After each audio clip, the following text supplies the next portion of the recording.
I'm going to be talking about leveraging people and technology. Are the resources, business, and future ready? This seems very critical of the fact in 2023 and beyond that the world has taken a faster shape. This seems all inclusive development, but let me start off by talking some about demography.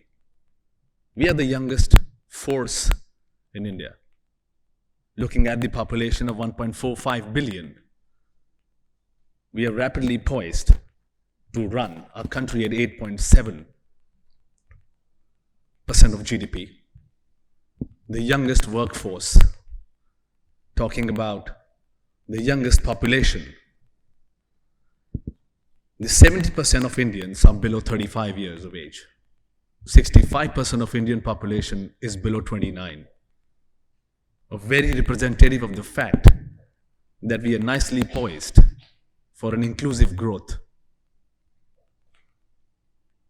I've been an advocate of leveraging people and technology, the two critical focus that I've spent my life of 22 years in the corporate rat race, that how to manage human capital and financial capital. And this isn't just for the corporates. It starts from day one. Whenever you're ready, you act as an enabler. My time spent in sectors like aviation, hospitality, travel retail, e-commerce, logistics and supply chain, and head-on to financial distribution and people network. But being fit for the growth is the mantra. It's who we are and who we aspire to be. I was driven by purpose. I was driven by passion. And I firmly believe people are born twice.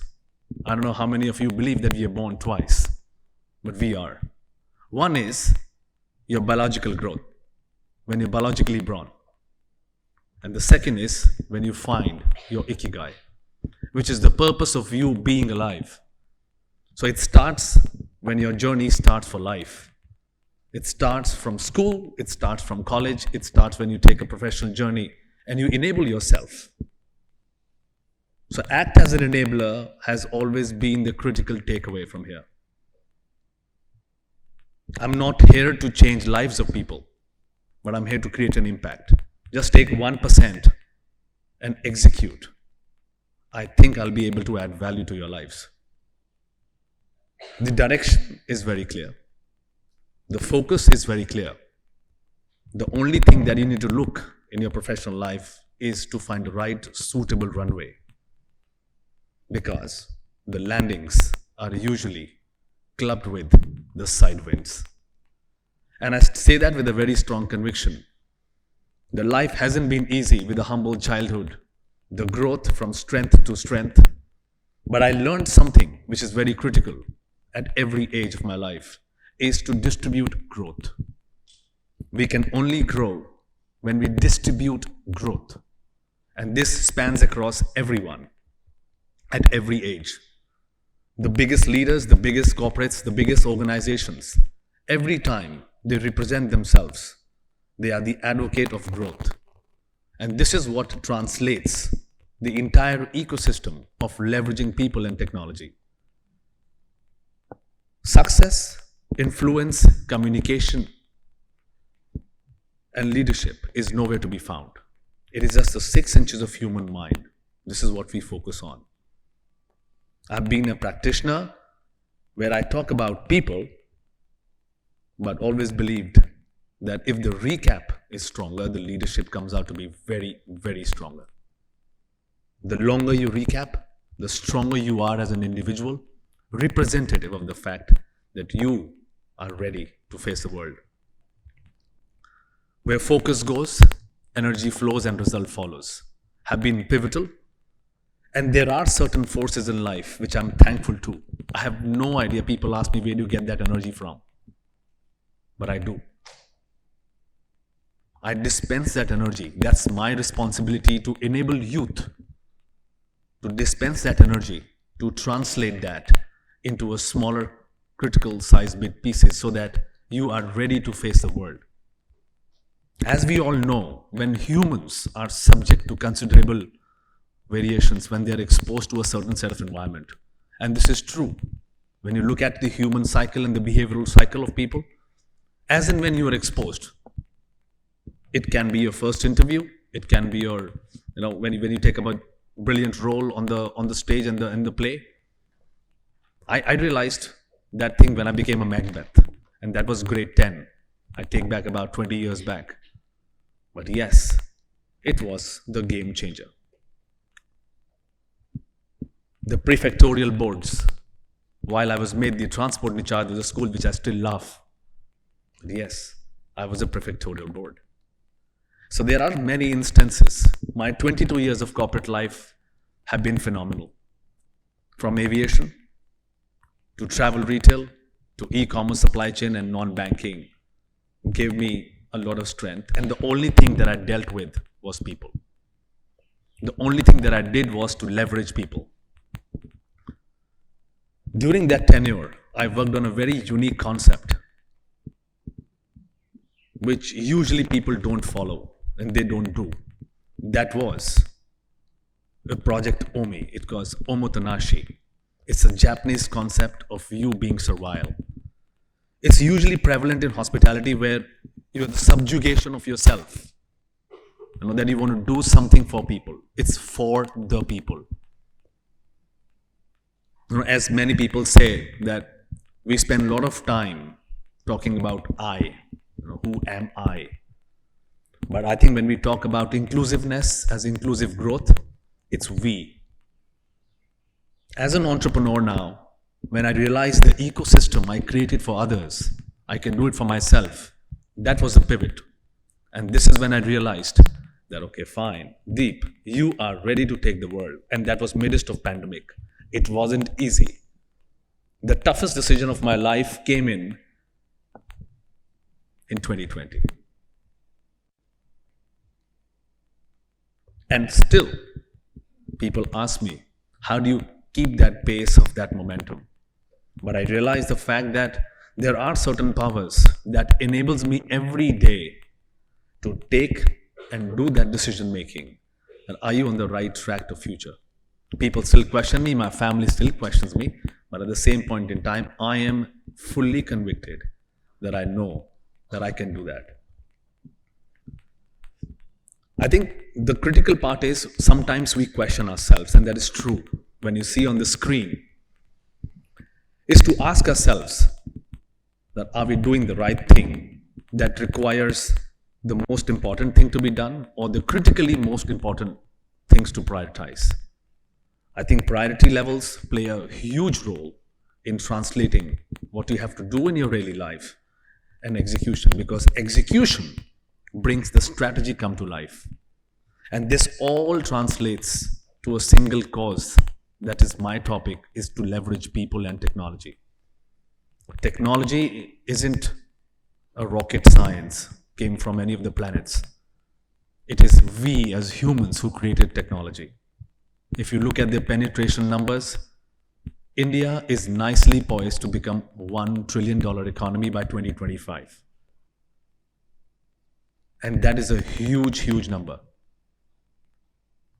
We want to be the demographic dividend rather than being a demographic disaster. We are the highest populated country, but that's fine, except the fact that we are the youngest too.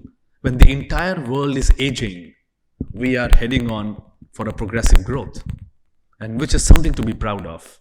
The consumption and the growth story of India is even more delightful. Me being into financial services, I understand how the stock market behaves, how the unlisted market behaves, how the mutual funds are going to behave, the underlying asset, and people ask me questions from all across. And let me remind you, this is all passion. Nothing coming up. I never read finance till the time I was in college. It's the time I equipped myself reading so much and understanding the process notes.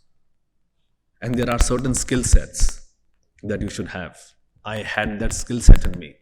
And the key takeaway is everybody is unique and they are talented. But with the skill, you have to identify just one. Just one skill set will be your enabler in life and help you take a wise and prudent decision. I visualize, I vocalize, I emotionalize, and I actualize. This is the mantra that I've been following all through and through. And I've been telling this to my son, who is 9 years now. Look at things from a very different perspective. I was the only one, when I was working, to have excellence in my designation. I always loved the fact that I wanted fame, I wanted name, I was modeling, I wanted to read news. But every phase of my life had some time off. I cherished, I've worked in 4 different continents, I traveled the world, diversity, brilliant experiences. What brings me back to the root is people. It's pure people. It's we, it's not I. The world actually has a need of you. The advantage is you yourself has to take, because the world has a need of you. Productivity, everything is a management, quotes, unquote. But at the same point in time, you need to decide, are you your productivity ninja? With the competition and the competitiveness at every stage of your life, it is evident that you will be faced with the most powerful force. The time that we grew up and the time that you are growing up, and the population and the millennial, usually the younger workforce, you will have a toughest time that you can't even imagine. Understand, you are not the only ones. But the only thing that sets apart you guys, and you should take that, is to take pride in what you do. I was always proud. I worked as an ambassador with the head high. In my tenure, every time when I used to wear my uniform, whether it is an airline or whether it's a suit that I'm wearing for a professional meeting, every time when I was in uniform or decked up, I always believed that the professional image is the non-verbal promise on what you deliver. The reason I was certified with an impression management course was the same.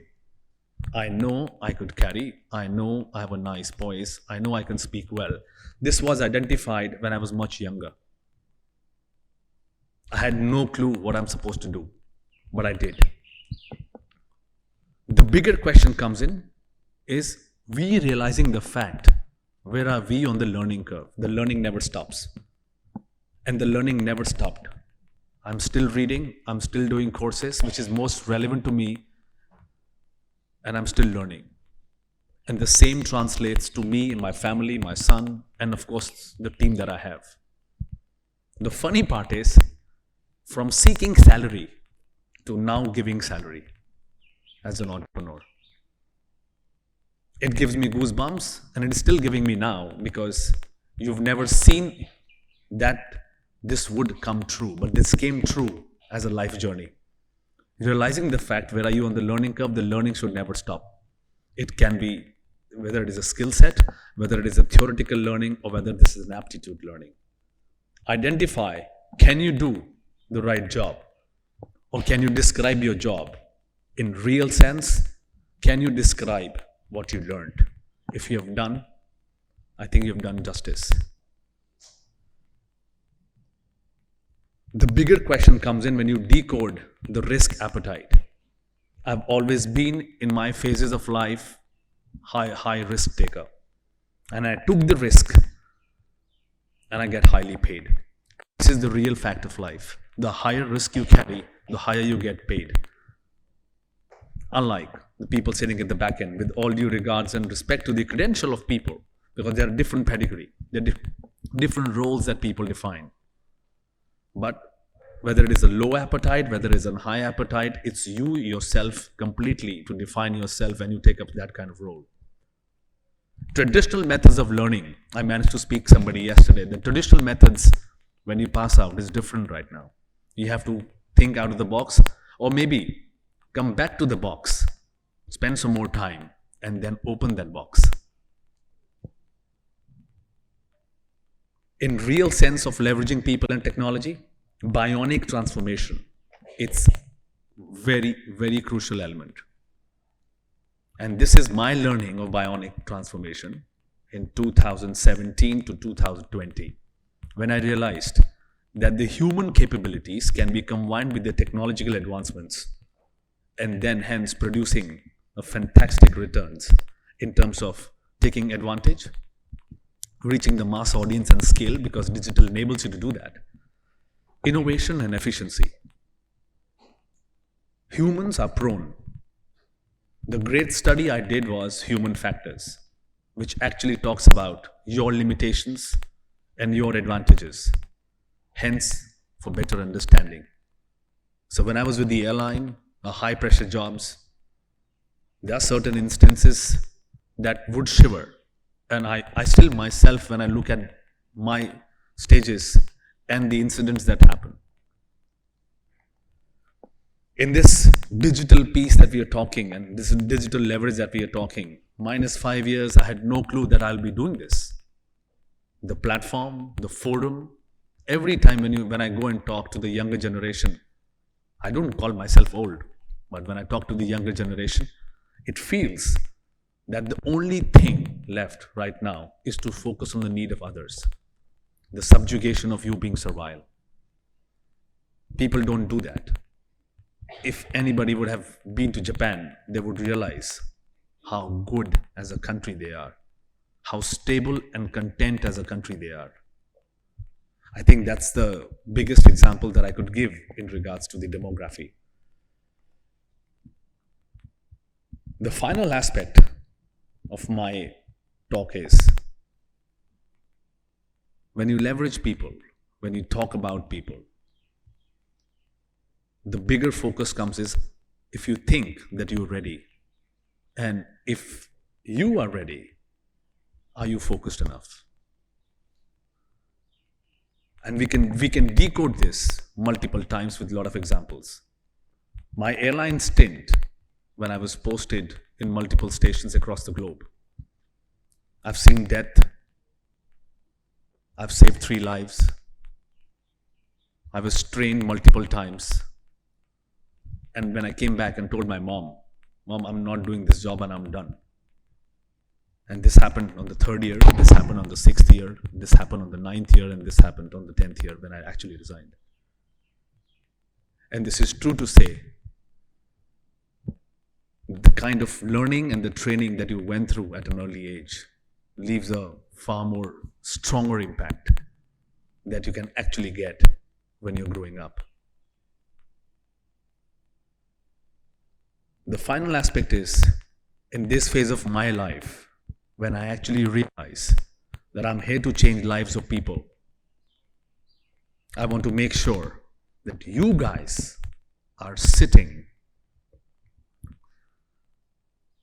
on a shore of excellence. You guys are an island of excellence.